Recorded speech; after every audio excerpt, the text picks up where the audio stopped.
The United States is in an intelligence crisis.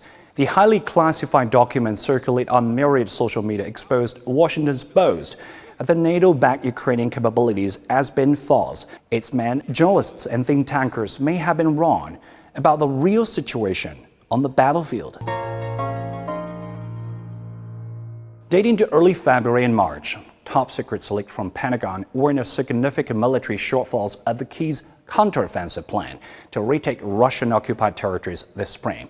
In what the Washington Post calls a bleak assessment, the documents suggest critical weaknesses in Ukraine's air defense and access to ammunition, while exposing considerable deficiencies within the Russian military. I can't right now. In marked contrast, the Biden administration have touted a Ukrainian victory as either retaking territories seized by Russia over the past year or regaining all of its land, including Crimea, with what Washington declared a next hard push. Are our battlefield aims coincident?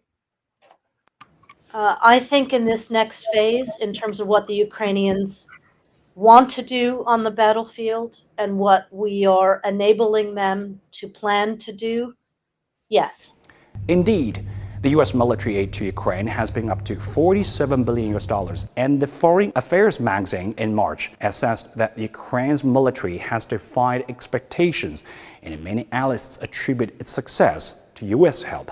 Meanwhile, the narrative that Ukraine's military is headed toward certain victory has recently taken quite the hit. On Thursday afternoon, mistrust is particularly brewing in wake of the leak by 21-year-old Air National Guardsman. You would be celebrating this person who stepped forward and risked his security to show his fellow citizens that the government was lying about this incredibly important war with a nuclear-armed power, that we have actual troops deployed on the ground in Ukraine. There's going to be no diplomatic resolution through at least 2023, that Zelensky is planning on using our weapons to strike deep into Russia, which we were told would never happen, risking escalation. the suspect yelling racial. Unfortunately, the real issues involving U.S. progress in Ukraine are now ignored. Had been at gun ranges. What kind of journalist would ever do that, would want to see a leak or exposed and punished and then demand that the government keep even more secret? They love leaks when the CIA and Homeland Security tell them to leak. That's when they disseminate propaganda to the public. The Pentagon leak could have spurred more push for a negotiated settlement to the Ukraine-Russia conflict, which matters.